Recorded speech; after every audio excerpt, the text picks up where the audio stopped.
nouveau à Kinshasa. PKM Invest Shop, distributeur des produits électroniques grand public et du prêt-à-porter. Retrouvez les meilleures offres et promos des smartphones, laptops, accessoires et du prêt-à-porter à des prix inédits. Nos adresses: commune d'Engaliema, avenue Colonel Mongiba, numéro 3, quartier Bassoko, référence rond-point magasin Kintambo, à côté de la station Total. Limité 7e rue résidentielle, place commerciale, voire l'immeuble à l'Italia. Pour tout contact, appelez au 085 016 33 65. PKM, c'est la qualité. PKM, C'est la différence. PKM, C'est la satisfaction.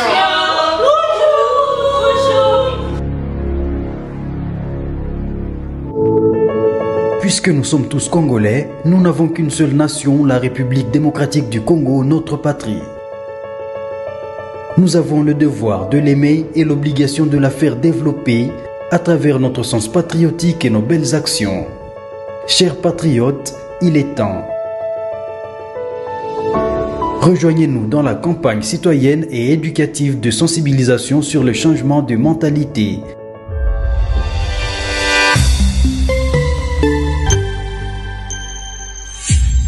Zala, bon citoyen.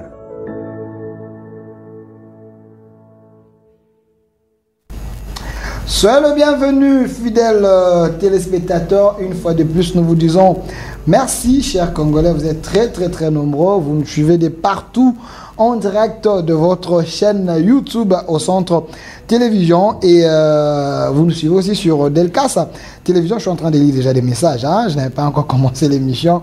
Vous me posez la question, vous avez commencé à quelle heure?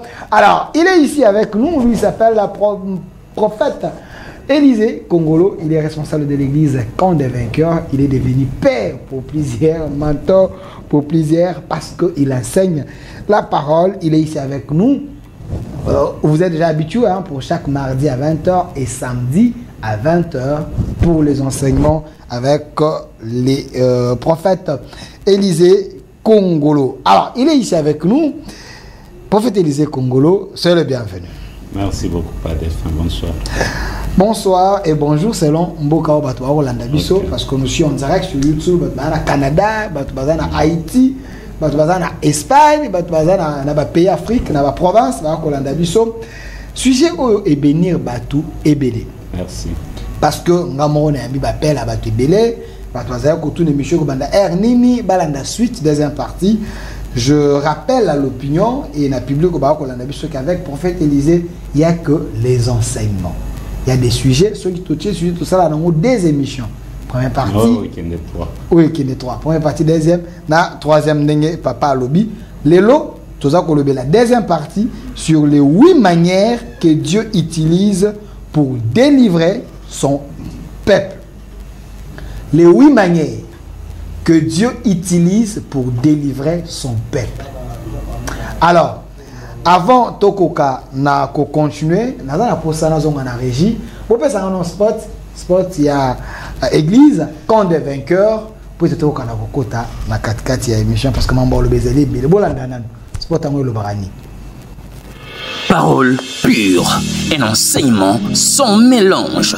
Nous sommes l'église Camp de Vainqueurs. Notre programme, lundi, intercession, mercredi, culte d'enseignement, vendredi, culte prophétique, samedi, jeunesse et suivi, dimanche, culte d'adoration, 9h juste à 12h juste. Notre adresse, Halle Verte, numéro 1, quartier Joli Parc, dans la commune de Ngaliema, référence. Place commerciale Ma Campagne, en face du supermarché Genesis Infoline, 081 079 22 52. Bienvenue dans la maison de notre Père, Jésus-Christ est Seigneur.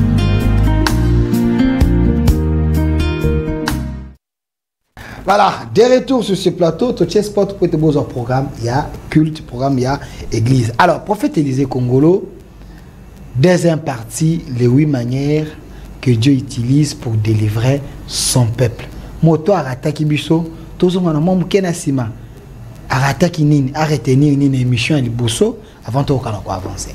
Tu peux ça qui 8 manières Première manière, Dieu passe par le rêve pour délivrer son peuple.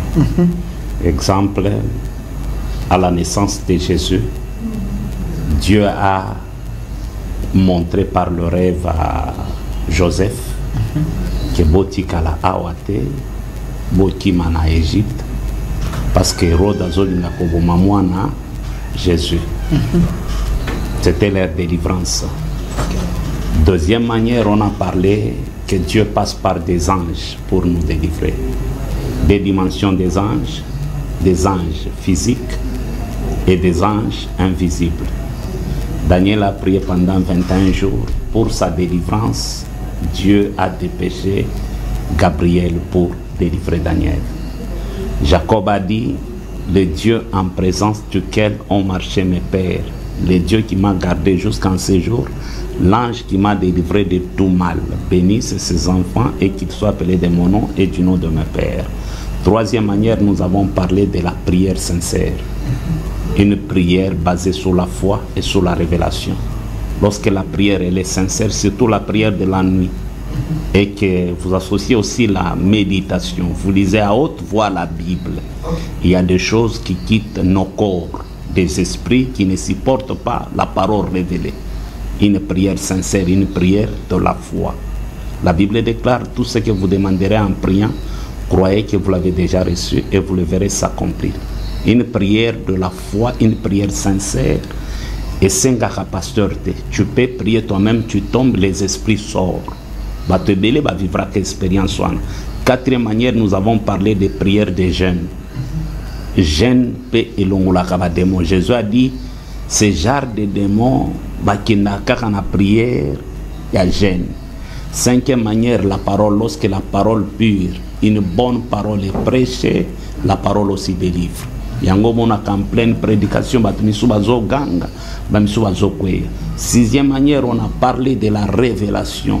Il y a des causes, des entités, des géants, des esprits. Il faut que Dieu apporte la révélation pour que Moutoua soit délivrance. Je prends un exemple, Yanzala, na Israël. David a fait 3 ans après avoir remplacé au roi Ouazala qui est à Israël. 3 ans Yanzala. Il cherchait des pistes de solution, il n'y avait pas la solution. La Bible déclare David resta seul dans la présence de Dieu. Et Dieu a révélé à David que la cause de cette famine, c'est les Gabaonites. Saül a touché les Gabaonites. On avait une alliance avec les Gabaonites. David est allé réparer Naba Gabaonites. Apesi bango libota ya Saül herba pendre bango nzalesili.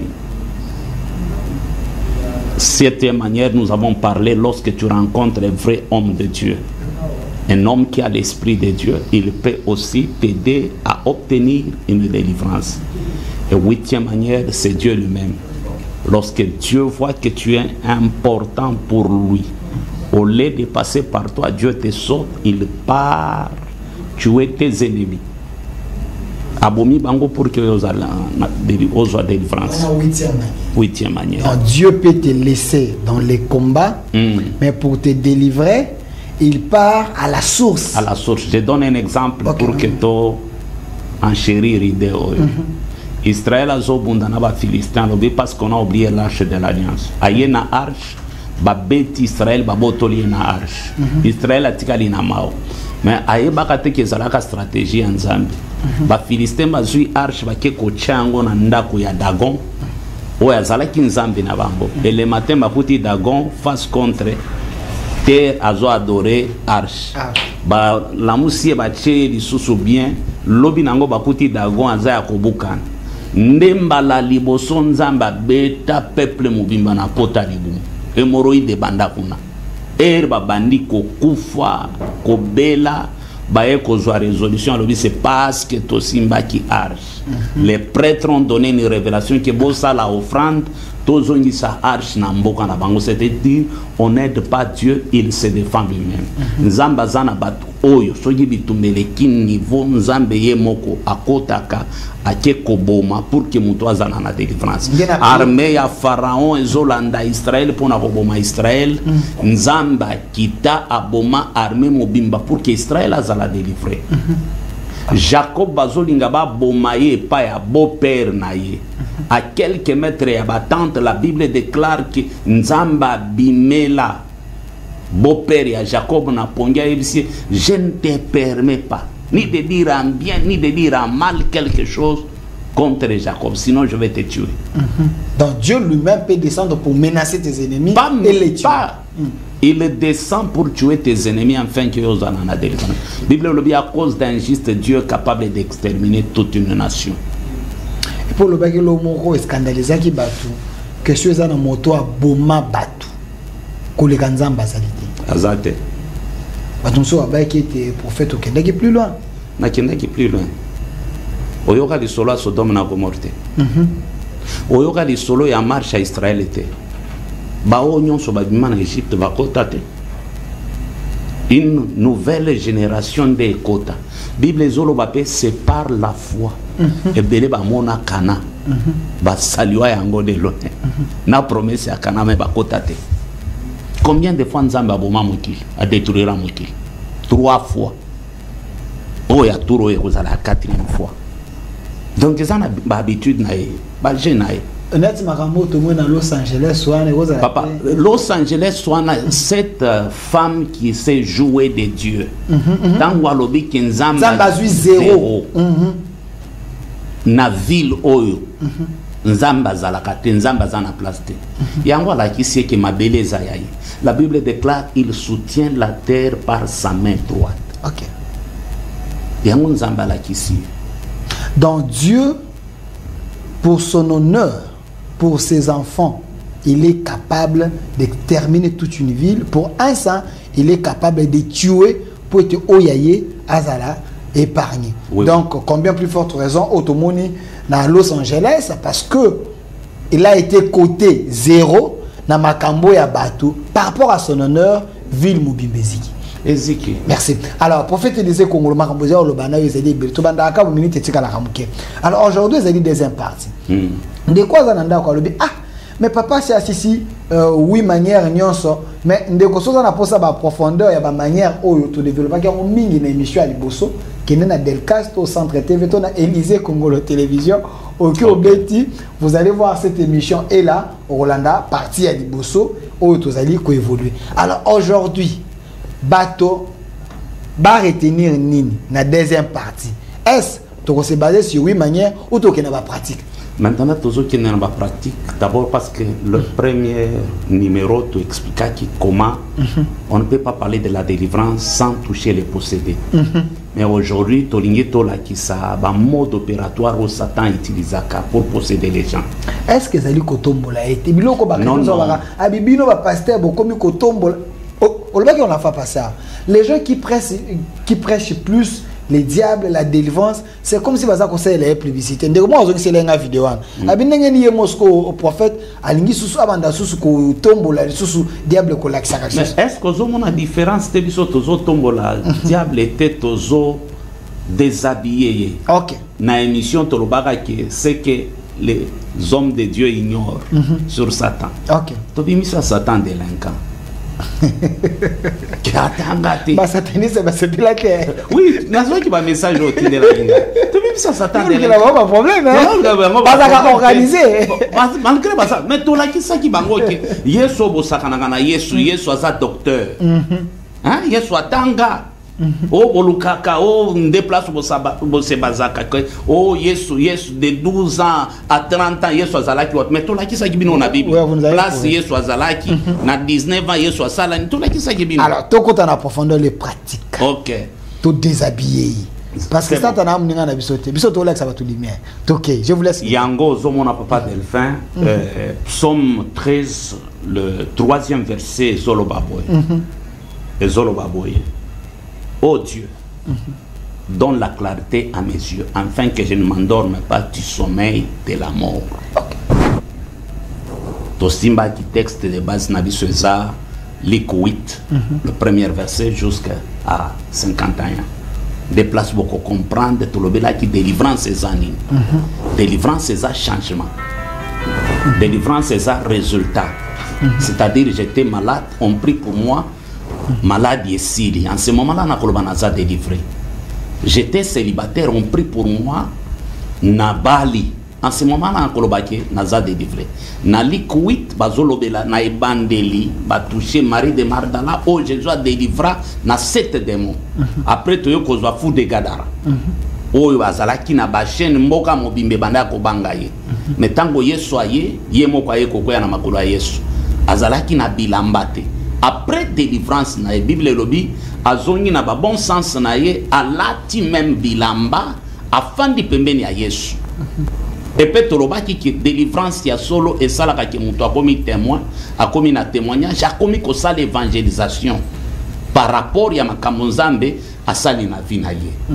Mais pourquoi psaume 13 zoloba, oh Dieu donne-moi la clarté à mes yeux afin que je ne m'endorme pas du sommeil de la mort. Parce que ba Christ est belé.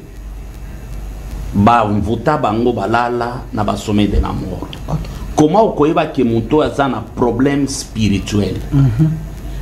Vérifiez ndoto na ye. Le rêve révèle notre état d'âme. Je vais toucher quelques catégories à bandoto. Où est la fréquent na ba vie à bato. Okoki komona muto asambelaka. Il prie beaucoup. Mais vie na ye change akate. Il respecte Dieu. Ba dîme apé saka. Ba offrande apé saka. Mais vie na ezo changé te. Source problème eza bandoto. Eza na bandoto misusu la kisaka ke o yaza na problème spirituel. Mutu moko alota kaka place bakola na village na ndako. Oyo babotama kuna. Bandoto na nyonso za la kakuna. C'est-à-dire son âme, son esprit est emprisonné quelque part. C'est ce qu'on appelle les prisons spirituelles et akindoti. Bato balota kabandoto a bongo. Voilà. Baeba déjà qui ampe esprit na bango ezali la prison quelque part. Bandoki batika kaka corps ba contrôle kaye, c'est-à-dire à chaque fois l'inga sa les locaux ba bloquer.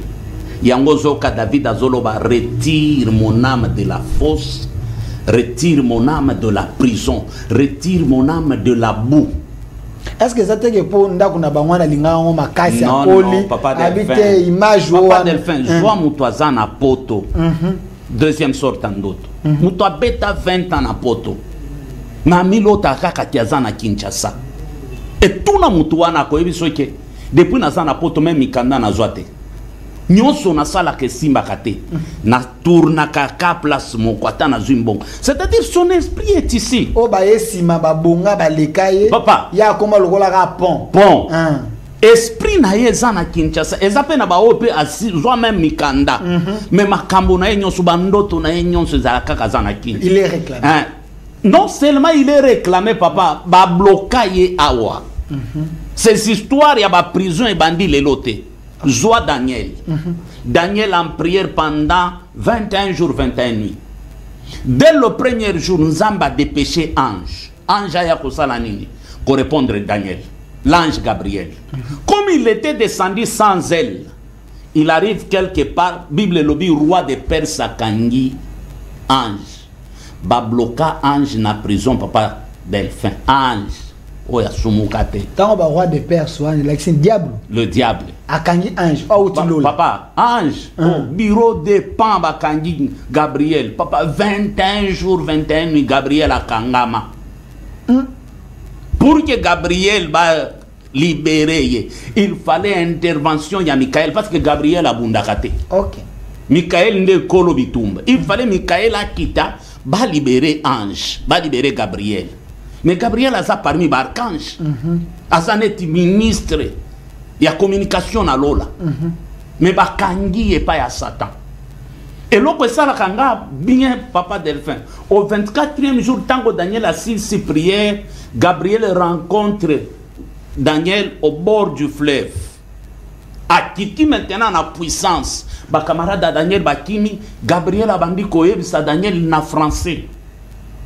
Depuis le premier jour, Daniel, que tu as incliné ton cœur devant Dieu, j'étais descendu pour te répondre. Mais j'étais arrêté.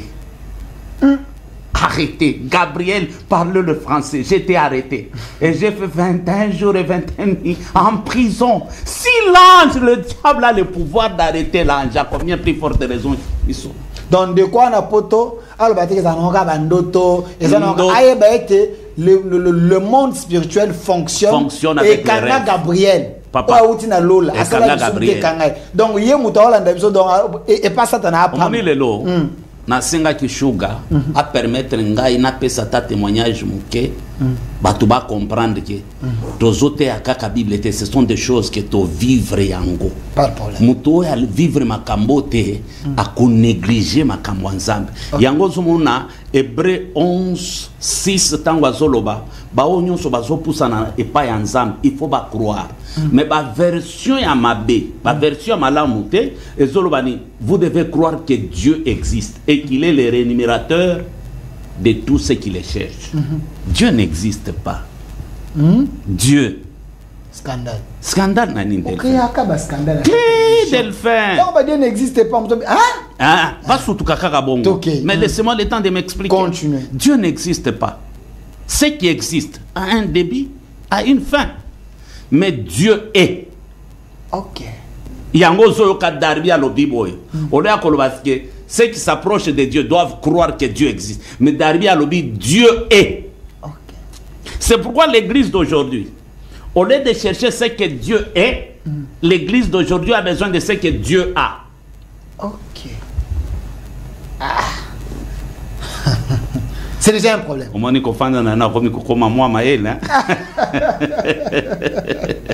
Alors, c'est des réalités ce sont des réalités pour vivre. Et ça, bango bandoto wane zonga kaka chaque 3 mois. Les bateaux mona kasi sa classe. Mami mona kaka kiazana classe zo sa l'examen. Alinga tia ba réponse ya suka baboto lié papier. OK.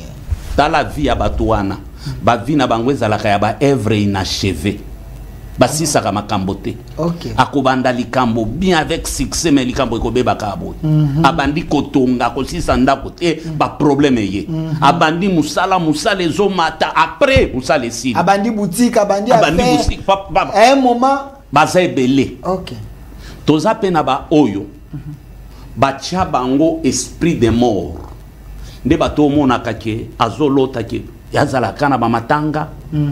Azana cimetière, muto akufi ayebite.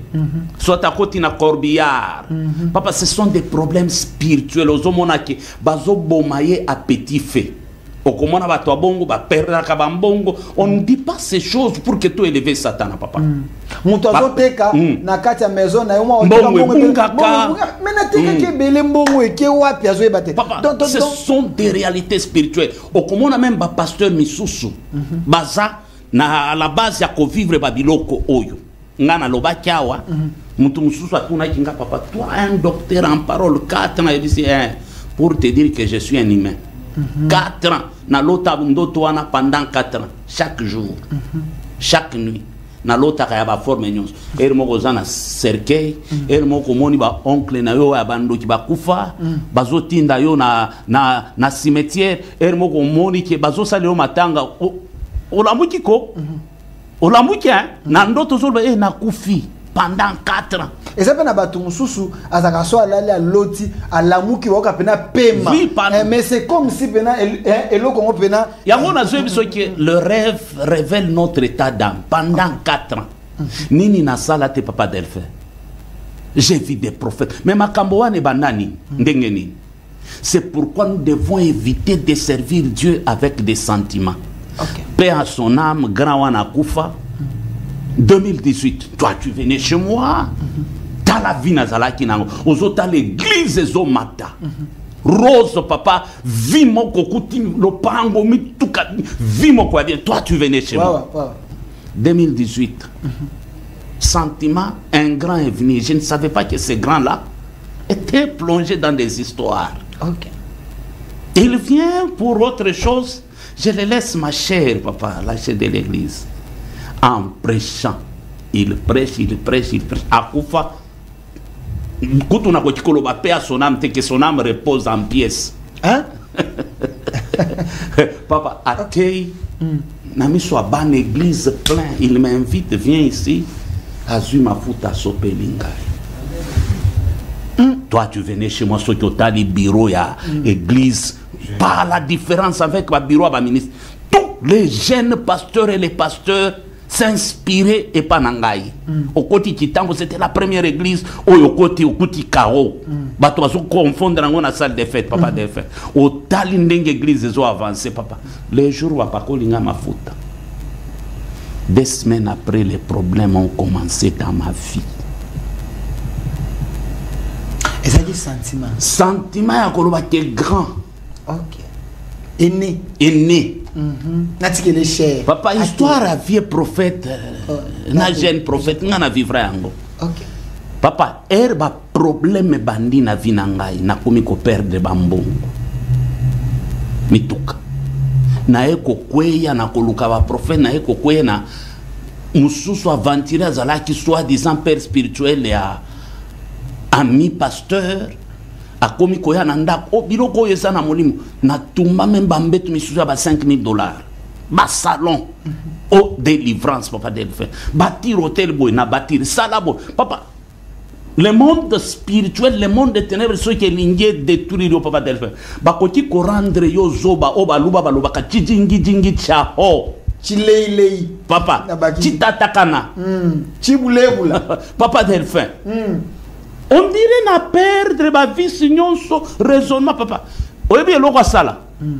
Il m'a dit zongi sana no masi nawe pa na bango. Ma femme est rentrée na famille naye plus de 3 fois. Souke zala kinini. Un jour ce monsieur m'appelle à 5 heures. Na sina pesi ba mbongo ba sapatu batu ba vivra batu ezana batu azo vivre biloko. Papa Delphin na comme pa na ya bimisika jeune fille moko amuke. Au prophète, j'étais appelé parce que nous avons présenté le mois Sinayo. Prophète, voici ta femme, une belle femme, où il y a combattre la banane, où il y a que salaboye, où il y a que salaboye. Natala n'a répondra été.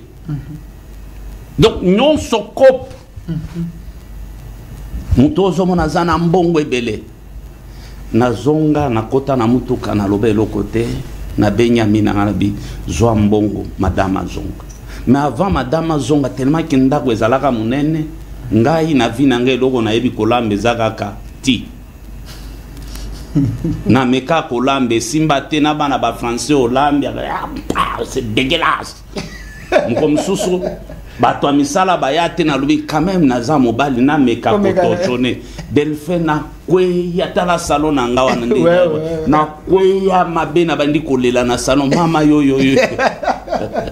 Tout ça koluka ba prophète. Il n'y a pas un domaine où le diable utilise comme des prophètes. Ok, et pas oyo pesi mbongo ayebisho makambo msusu. Ok, papa, j'étais troublé na ba prophétie.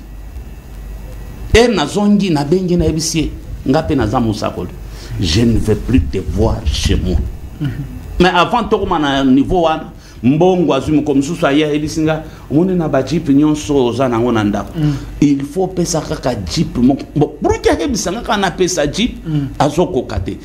Pesa ngaka ke loko moko mutuya na biloko nyonso mi papa eloko mutu ezani mbongo zui ba sapato zui mais zala clair eza tango akei lobi nangwa beti kuna ye a présenté nga moi simoko aza kota ipena aventure yango a présenté nga moi si simbite e na ye ko benga ne bise ko yate nda ye ko regretter ki ku ezala ki azwa chip moko. Tu vois, je connais les prophètes. Je ne donne pas ce témoignage pour n'avoir ça là-bas tout plaisir. Moi, je venais chez lui, na hôtel mi tuketanda. Je suis témoin il est ici. Na ma campagne. Évoluons. Papa. Et ça pour nous aider bateau na hôtel abiso.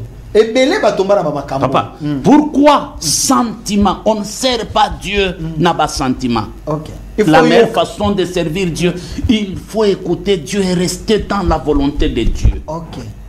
Sentiment, papa. J'étais obligé à kozonge pa papa nanga molimo. Papa, babande la consécration balongola mafuta oyo ya molili bapakolangai. Dans la carte église on t'avait déjà consacré. Il s'est fait que un aîné aillé en plein culte a bengi so atio sous mafuta. Et ça a effacé au ezala qui Delphin. C'est à partir de 2018 j'ai tombé difficilement malade. De 2018 papa na bandai kobela ba poison. Ba poison, je sais. Kobela moko komona nazo forcer na matina chena lo babo eshuga témoin. Alléluia. Makila ya mwindo bimina munoko na zolo papa okwei. Tu forces église bandi kokauka. To koma kina niveau bozo ya église boye na semaine boye église okuti 7 personnes. Le diable a détruit le papa. Siko après kaka mafuta wano ebi nini satana sala biso. Papa il nous a envoyé des sorciers bando qui sortent nyons.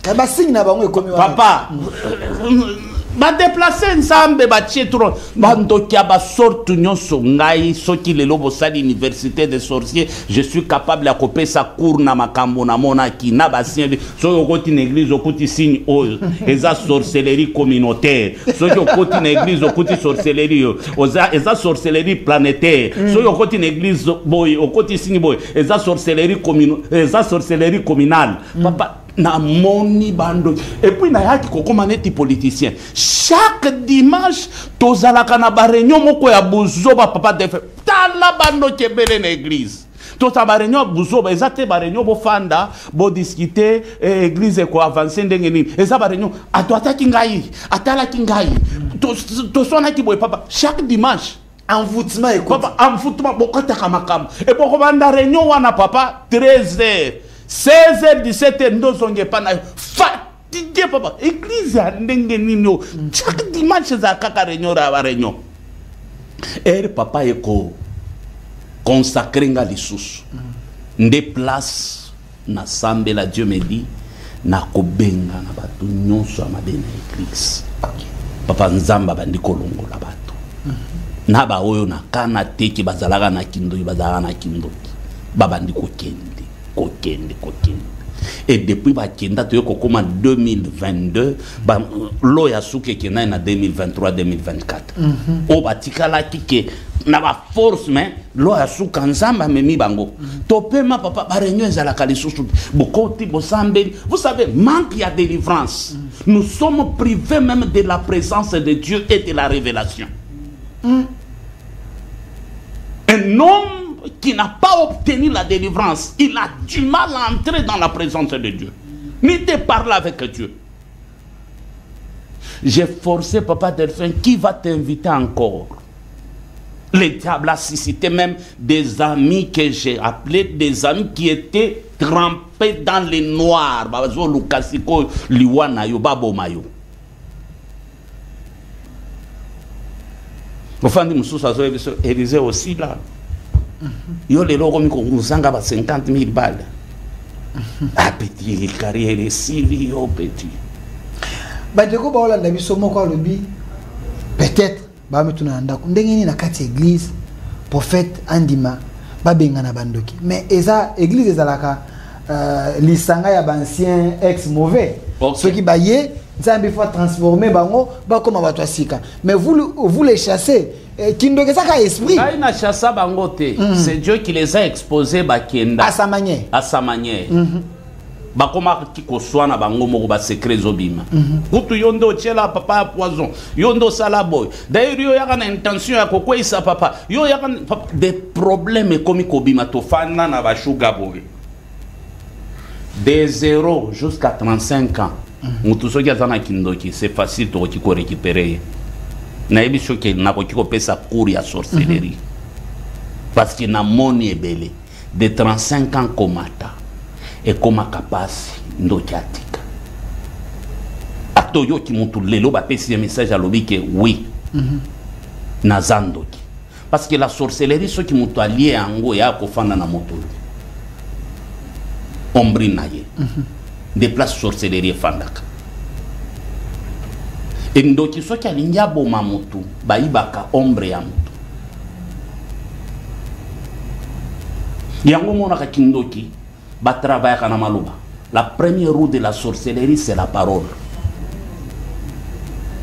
La sorcellerie passe par l'impudicité, le zapping, la nourriture, la distraction, des odeurs nauséabondes. Maintenant, si dans l'église il y a la sorcellerie, les sorciers aiment les églises, basibla kaba chorale, basiblaka ba panier ba offrande, basiblaka kofanda na ba ancien, basiblaka ba poste ya minene pour manipuler. Et la sorcellerie qui opère dans l'église, c'est ce qu'on appelle la sorcellerie communautaire. C'est l'ensemble des sorciers. Il y a Katina Libanda. Alors pourquoi les sorciers aiment passer par le rêve et les satanistes? Parce que na katia rêve, il est inconscient. On peut te manipuler, on peut t'initier. Nandoto. Et ça n'a pas de misusu basala kabandoto. Yemo wazomi unakazana azamu konzi. Or ba initia ye kala. Menga bandoto nangana lota akaka nazana nazotambola na Mobutu tosimani na Mobutu. Bato balanda ngai ainsi de suite. Mobutu akufa. Tosimani na Mobutu ayebisinga sala discours na otambola Mzee Kabila bimeni ngai tozo solona. Papa, tu es initié dans le monde de ténèbres depuis longtemps. Et puis yo moko zo interpréter bandoto na que ceux qui namoni basinya bongo mikolo makambo ekosimba non, tu es initié. Yande comme ça bi na telle période ce ka tokomika na période wana alota kandoto moko ce ka loti ndoto wana amonaka effet na les rêves périodiques nde o monaka ke ezana batu misusu o ba pesa bango ba mari de nuit na ba femme de nuit. Tozana 5 sortes ya mari de nuit na 5 sortes ya femme de nuit. Tozana ba mari de nuit na ba femme de nuit o ce sont des sorciers. Babi Makanayo pour t'envoûter, te détruire. Tozana deuxième sorte ya ba mari de nuit na femme de nuit, ce sont des esprits des eaux. Ba mami wata na ba tati wata. Troisième sorte ya ba femme de nuit na ba mari de nuit, tozana ba mari de nuit o to bengi ba démons. Ils sont très jaloux. Et ça na ba to ba vivra kana ba démons. Est-ce que les kintu sont des démons? Ba oya ba démons do monaka mutu. Akabwana na mobali moko kala, ça fait très longtemps, mais là la kana photo à mobali wana. Et la nuit à mon aga mobali wana ye, basali na yamu, akabwana na moi simatika la na ba souvenir wana. Les démons utilisent ces histoires pour consolider amitié na bango na ba relation na bango. Et ces démons batika ka ba maladie, ba bomaka, ba provoquer stérilité, ceux qui ont qui muto à prière ba ko étouffer via prière. Quatrième sorte, il y a mari de nuit, la femme de nuit, tout ça, mari de nuit, femme de nuit, ce sont des esprits humains, des rosicruciens, des satanistes, des occultistes. Misuba kendaka plus loin qu'Obima, même Nabana Nabango. Parce que dans la Rose Croix, ils en a 12 piliers. Rose Croix, ils en a 12 piliers. Mais ceux qui ont 12 piliers, Bana Bassignon, son Rose Croix, on les appelle les colombes. Ok. C'est-à-dire qu'ils ont déjà initié dès le bas âge. Mais Bana Mibali, Bakota, Kana Rose Croix à partir de 17 ans, 18 ans. Bana Basi ont déjà sacrifié. Et tout ça, les chrétiens, Oyo, Bakendaka plus loin coucher même avec leurs propres filles. Spirituellement et physiquement, pour se maintenir. Batebele Batanga, la signification à Rose Croix. D'abord, c'est la rose. Et au finish, c'est la croix. Okay. Donc la souffrance. Mais chez Jésus, nous commençons avec la croix. Après, nous terminons avec la rose. Omoni. Ok. Tozana ba femme de nuit, na ba mari de nuit. Ya bongo. O bazana catégorie ya ba sataniste, occultiste, luciférien, ba maçonnique. Et cinquième catégorie, tozana ba oyo. Tobenga kakib et ankib. Des esprits oyaka na ba énergie bakobima na yo boyete bazo ben d'énergie na yo nde ba to mona kakiasi alali azo kaniti présence moko mabe azo nga ganga Jésus mungongo ebimate c'est-à-dire bazo ben daye énergie. OK. Et ce genre d'équipe en qui bakendaka plus loin ceux qui nzamba intervenir te okufi. OK. Nde ba to mona kaki muto alala ki akufi alamkite. Et tout ça. Et ça manque à Kozanga Koluka délivrance na bosolo. Et j'ai rejoint ta mère spirituelle lorsqu'elle parlait de la délivrance à la racine. Bon, pasteur Angélique Béa et pasteur. Je la salue. La délivrance à la racine. Pourquoi Kozonga na racine? Connaître la cause Yamakambo Oyo. délivrance c'est ça très important les longs église. Mais pourquoi le diable a piraté la délivrance dans l'église? Le diable a piraté la délivrance. Ok. Ce qu'on appelle aujourd'hui à l'église délivrance, ce n'est pas ça la délivrance. L'étape compris pour les gens tombent et les démons parlent, ce n'est pas ça la délivrance. On appelle ça manifestation démoniaque. La délivrance est un résultat, un changement. De quoi ça lui 10 ans, 15 ans, 20 ans, à Hollande Abisso, à mon changement. Mais il n'est pas à Kabatou. Il n'est pas semblé à Kapona Batou. Mais sa vie ne change pas. Est-ce que Azoleka na vallée à Bakati, ça brisement, ça lui nous embêté pour une épreuve. Est-ce que toi, tu as un job pour la église? Papa, t'as là. Azo souffrir, mais Zanzambe, vous avez souffrir bongo. Et l'autre jour, ma vie va passer les années, orgueil.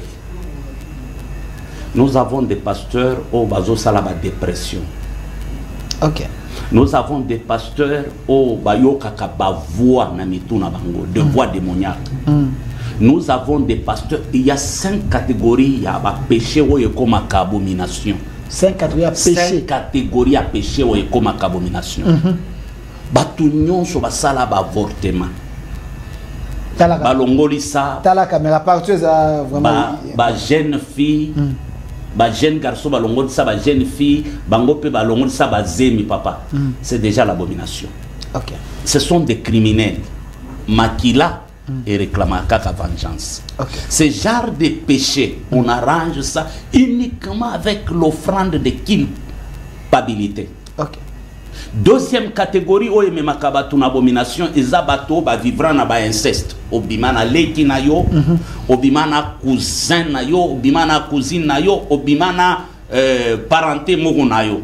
Ce genre de péché mais ma abomination. Mais kaswana s'il vous plaît papa. Mais on a kassango ba bengi ba kintu na ba coutume mususu. Ba coutume ezana ngo légal. Est-ce que bateau batomba na nini wana? Est-ce que bazana linya masumu? Mais sou ba bota déjà bana ba koli ba mona ka ba. Bazota la yo. Eza masumu soki oke na Lévitique 18. Ezolo bela biloko nyonso wana. Deutéronome 27 ezolo bela ala ki la mama be o ya moni nudité ya nekonaye et tout le peuple dira amen. Troisième catégorie tozana ba oyo ba kangama na ba image obscène, ba image à porno. Aujourd'hui beaucoup de serviteurs tala ba pasteur belé lelo misuzo kokuta bango yebu kuto azoluka ezanga ye 15 vidéos ya Balthazar aluka kangona koluka olobi mwana mobali ya zasuka pasteur sur 400 azanda ezanga 15 a continuer na oluka 385 vidéos ya Balthazar pasteur parce que ça a édifié peut-être à la édifié nani na vidéo. Il y a des choses en tant qu'homme de Dieu nous n'avons pas le droit ya kotala ni kofongo na kopé so témoignage. OK. Un monsieur qui est quelque part à Landa qui ngana ba émission abeti libaku na nzela ya mabe na fanda tindi nga ba image moko obscène ya bana mike bazo sangisa nzoto sikwa zoto nangake papa na ba image ya enseignement nini okoki kopesa. Je lui ai répondu d'une manière sage naïve si je suis prédicateur de la parole de Dieu. Que ce soit ta dernière fois que tu n'as pas bêtise. Je ne suis pas prédicateur des images obscènes. Oh papa,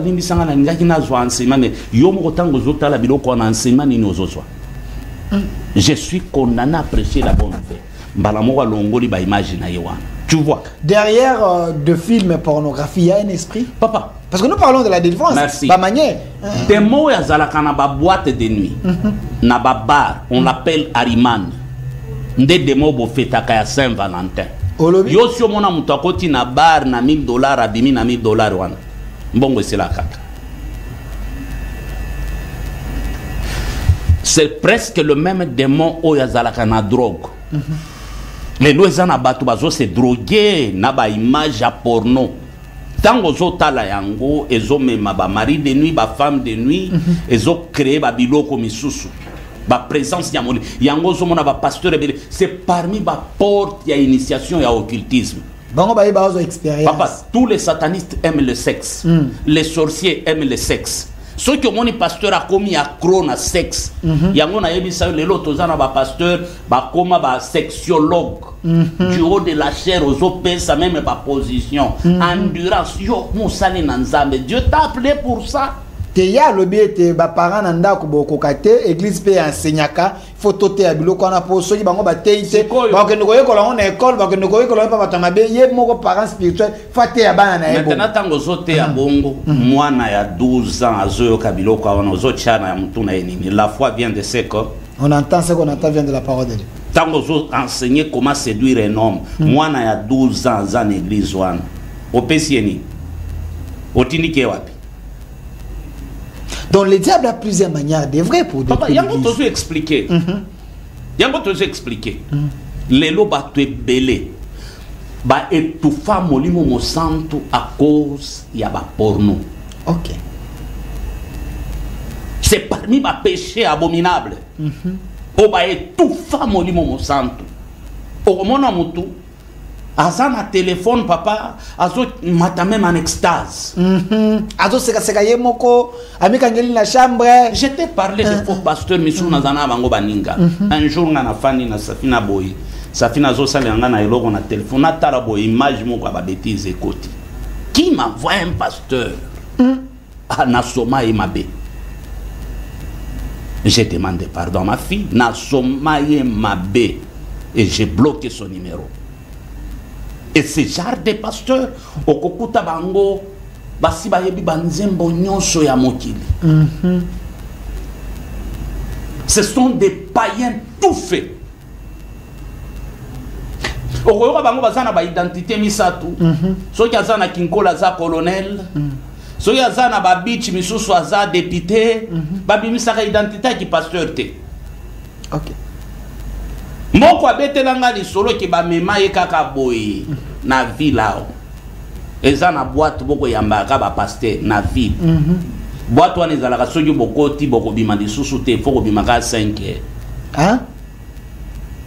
Okokuta ba pasteur aventurier belé. Ba mema ye kuna epa ya mosali na nzambe.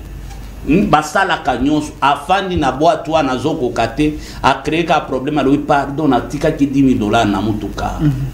Ndenge okoti moyenza te non bosengela ngaka a suppliati babimisa ye azonga te ngai na mema ba misusu na jeep na nga toke baki bapesi ye caché ya mbongo alobi kende Elize tokoki otambola na yo te rote ya biso na ba télévision lite peut-être bozo kanisela nga mabenga pe naza ninja koleka bino nani koyebaka place bokenda obike ba memanga na kuzu moko de pasteur bazomela ba don Simon na fanda boy kwiti siko yoka masolo ezobetama Donc osala sembla pour que no yeba. Papa kwiti ya makasi Ba pasteur moko na yebisa ki bino ni tala azomela koka mususu tika na seki sabato. OK. Comme Nabanda Kokumba Mingi, il fut un temps, j'avais un problème, il y a maladie à mon Congo, hémorroïde. Je parle avec le soi-disant ami pasteur, il m'amène chez un prophète, Moulouba. J'entre dans la maison de ce prophète-là, je trouve Bazobi Nandembo ya Tchalamwana Basiba transpirer, Mwanda Chimpachi. Papa, là-bas, prophète Basiba transpirer, quiti. O kisonga na ngina salela yo il faut kaka o melango na zodolo mais ngana tikala ko mela masanga te na ko melango na zodolo ndengeni yo. Oh papa, j'ai vécu des choses papa d'Elfer. Je suis bien placé pour la landana no batu ba so kat batu di solo ba ko sebela te. J'appelle un aîné dans la foi et puis c'est naza quelque part yoka par rapport à nena zo yoka kokumba bazo singanga bo so ki omeli yango neti masaleza problème nzoka yepe ninja mela kabilo balbi mela yango ono ya kisi papa na soma mulangi ya boye ya zododo azwi ba produit wana che ayibisinga so ki omeli oyo atana mbeto ekopeso makasi ba limbisa ngai je rentre chez moi comme nazalaka ouvert na madame na expliquer papa del phénomène qui soit à 18h na bandi ko sanza na ko sala dia na zomo na plafond ezo barika papa na ninga na kufa On a un local lobico. 5 n'a commis faible, madame Aneminga à l'hôpital. 2 jours après, j'appelle ces pasteurs-là. Yo zala qui n'intention. Tozongi pas à prophète wana. Yo ka prophète wana zebisanga o gaspiller biloko nanga pour rien. Muto o meme mingaza mubeso asala vite. Et puis ça na crise abolingo ata na ndako. Atikala ko sala amour te. Ba matière ke kaka boye. Botikala ko meme nanga bato aboye. Tout ça, c'est le mal profond aux anakati. Donc, on ne fait pas dire ça là-bas. Toluki mukili, tu es au moins mukili na kati église. Il a raison. Prophète. Mukolo wana kutu na pesa $30. Atalingai azo regretter santé na ngai te. Biloko na endengi na sanzi yango, na saleli yango te. Na fana na ebise est-ce que c'est normal? Et il commence à me prophétiser d'ailleurs yo, au sala vite boina boina c'est tika aventure. Je te parle de ma santé. Mais yango na zo répondre yo. Au moins ba oyo, si quoi atali camarade nan. Ce qui a melaki yango, il n'a que yo ba témoignage. Ba o ba kuba lo sala vite. Donc, oh et bien l'autre côté. Et pourquoi il y a kaka ndunda de pobanda ndunda. Na tuni enyo lo bani oh il faut qu'on va changer ba plat. Ozoka, comprenez le langage prophète est utilisé. Miss rouge. Tobima kaka, na ibisi camarade nangawana kubanda lelo. Je ne vais plus te voir chez moi. Toi tu es un païen. Alors, prophète Élisée Congolo, si Batouba comprend les bisotés, nous touchons les réalités. Masolo et Salami, Bamakambo et Zosalema, Yangonde, prophète Azakoloba. Mais Ezana Batou Soussou, ça c'est une réalité, prophète. Parce que boza côté à Batou, pour toi on a délivrance ya solo. To toucher ba réalité, ba ete ba pratique ba sala kama kama wa monaka et sengi délivrance la vie na bango pour ete ba koka na ko vivre un changement. Il y a une génération de filles. Oyo, cette fille, to ba fille wana, ba créer ba groupe WhatsApp. Na kata ba groupe WhatsApp wana, baza na mentor na bango. Mentor wana ya koti sakamibai na kata ba groupe. Au moins na fille azana ndaku, azana rendez-vous 15h. 15h wana basi ba pesa ki e mobile na kata WhatsApp. Na adresse na nyonso.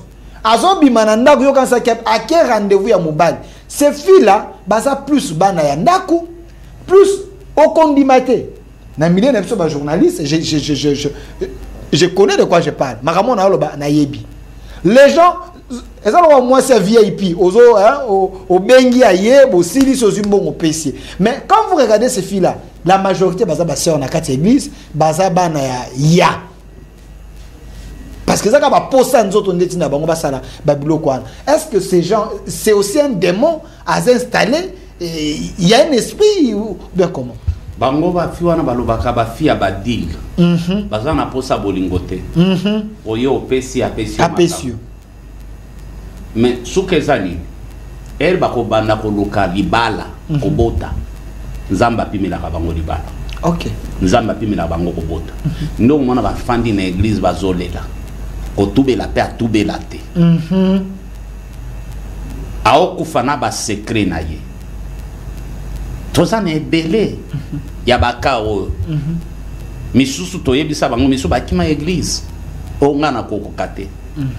Na mesana na nga na fandi boy na kei ba pesinga $300 $400 aye pa pesi lango $500. Est-ce que yebi mutu wana zinini na kati na yo? Parce que nous avons des satanistes occultistes so jabimi na yo atiki semence na ye okomi femme hôtel. Mobali nyonso ko coucher na ye ya zo récupérer âge na ye a récupérer étoile na ye so ki ozwi kaka mobali ya yebi place azali parce que eloko moko atika na nzoto na okoma marchandise. OK. Yango mona ka batu misusu balinga ko bima na ba ndumba pona ko gagner ba étoile. Bible lobi na oser par ta prostitution o détruira nation mobimba. Donc abimina yo attention bon bien mais tant yo so que ndoko makana mibale les autres okobi ko salela ye okomi no ka échantillon ya pambo komi hôtel a bâtir hôtel na ye na vie na yo. OK. nde basomona kaki bapesi babimi na bapesi $10,000 $10,000 wana zambongo te, ce sont des papiers okomona $10,000 wana esili asala on peut le retour alobi na sen na mbongo wana eloko to osala ngo nini eza ba papier elelo ono ya Dubai ono ya iPhone ozwa mtu a préféra ki ne kaka Dubai na désert akangisa ba photo mais asali eloko te. OK. Yango zomona lelo bato ebele na réseaux sociaux baza na vie à lokuta. Akoti ko impressionner yo via make-up. Voilà, olulie na kolula oyo abonga akoma. Yango zomona ebele aba jeune fitala kalezala ki bato ya ba 80 ans, 70 ans, 100 ans de bakufaka. Lelo comment bato ya 20 ans, 25 ans ponani. Ma be vie appréciée. Vie appréciée ma bébé qui pe batu ba komi ba manfu mutu azana église azana posa bo sunga yete azana posa bo délivrer yete azana posa bo lobele ba vérité te église ya lelo soki olobi vérité na batu basilike dio. Est-ce qu'il y a des familles au babatisa hôtel ya Kibumba ezali bana babotami malgré bazo sambela mais basaka na linga babotaka kaka babotaka na mbali mon côté ata lingiti on se retrouver ka loi ya na ainsi de suite ezali plus au moni lelo to simbi kaka premier point ya ndoto plus to ko avancer to ko toucher biloko ebele. Nous allons parler sur la réclamation du nom, la réclamation de la famille, la réclamation de la tribu, ba famille nyon se za ba famille a kokotate ba famille nyon se za ba famille a kokende ko balate ba tribu nyon se za ba tribu ya kokotate olobi ba tribu nyon se za ba tribu ya kokotate. Vous risquez de RT l'essentiel. Non ya batu mususu ngobi ba tribu ba famille nyon se doma que rentrons en arrière. Pourquoi quand les ala qui sont aujourd'hui moi si ba parents na yo avant bandi ma bazotuna moi so na utina e colonie aza e colonie aza ya famille parce qu'il y a des capacités et des compétences et des cultures pour les ala kama la mukala to négliger yango même na Bible Abraham aboya bakende ko balela mwana na ye na bikolo mususu. Pourquoi pesa bango précision ya ekolo bokende na ekolo ya mama na bino bolukela mwana na ngai mama mwasi na nga bolukela ye mwana mwasi akobala parce que ça na bikolo misusu ke okoti boye okoti na alliance misusu o soki oza na vie ya prière te okufi eza na ba famille misusu okoti baza na ba entité moko ekombatraka bango ekambaka famille wana okoti tango okoti oza préparé, c'est fini, vie et baby. Mais ceux qui ont préparé la prière, se démarquent en alliance, ça va. Papa. Mais ceux qui ont ignorant, on a vu nos bébés. On est loco soloba. Talalelo. Beaucoup de gens ne vivent pas le mariage. Beaucoup de gens ne connaissent pas le mariage. Mais tu vas vivre dans la cérémonie à mariage. Oh, c'est important, ça cérémonie à mariage, mariage est important. On a 2 chambres et salon. Mais on préfère dépenser $20,000 pour que Batubaya na dibala na yo. $20,000 wana ya ba nyongo. Ou inviter 500 personnes, 100 personnes on la qui sabango, ndo la ti alliance. Je vais t'aimer, t'aimer, t'aimer, t'aimer bandi makiobali. Une semaine après ba nyongo bandi. Mwana moko abanda ko sambela landanga na zala mentor na ye abota déjà na mwasi 14 ans après ye o papa na lingi na honorer mwasi na ngani na sina komi serviteur na zo sala mariage na tuni ozo sala mariage sur baziani robe ya pembe batu balata za o bayebanite yo sala nyonso na mwasi normalement mwasi na ye fois la ta robe ya bleu. Moi, si n'a pas la robe bleu. Vous découragez pas tout le projet. Nazolo papa de Fenaïb, c'est petit. Aux ans, espace en église. Tu peux donner $200 au réunir 100 personnes. Frère Wanadingate. À Kota Banyongo, Basala mariage amné.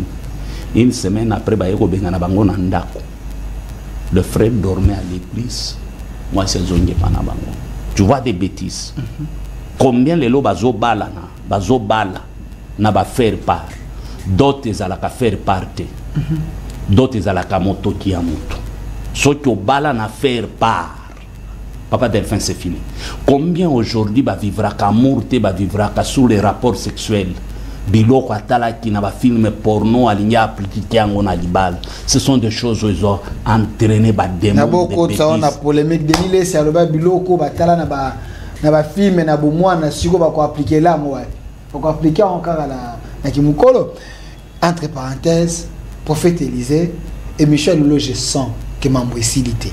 Batu muso ba bongo kana ngai osimbité. Bongo kaya famille na biso osimbité, problème osimbité. Tolo bela les 8 manières que Dieu utilise pour délivrer son peuple. Mais 8 manières prophète a expliqué qu'on est Michel Liboso a to côté na ba détail, na ba problème réel, ba fait, ba acte au bois comme on a pour être ni même mabino na délivrance ou comprendre que oza la posa ya délivrance. Il y a monde au monde tout ça li forme émission. Mais bato balandi yo bazana posa prière. Bazana posa une orientation. Babité toyoki. Mais je sens il faut qu'on prie pour moi. Est-ce qu'il y a moyen un matin 1 minute, 2 minutes vous priez pour ces gens et puis à la fin vous donnez votre numéro bato ba kolanda yo ba été ton Dieu n'est pas mort.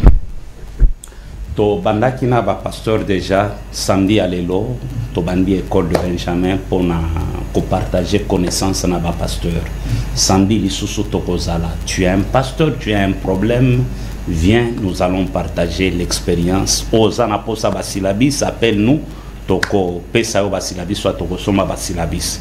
Mais yo en église te soit en église o yo zo déception o yo kutana na makambo belé ya mabe tozo peso adresse ya kalobi to sambela toko yamba yo na suka toko solo la toko oriente yo. Je vais prier.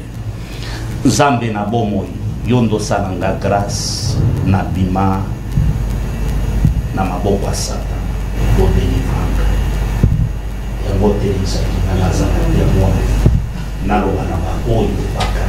C'est possible, même la parole, même la ndoto, même la révélation, même la ange. Je déclare mon nom sur la de nuit, na ba femme de nuit, na déclaré moto et kita eziki samili monyonso wana au nom de Jésus-Christ de Nazareth. Bao bazala ki menacé na esprit de mort, na maudire esprit de mort, na chasser ango musika na bango au nom de Jésus-Christ de Nazareth.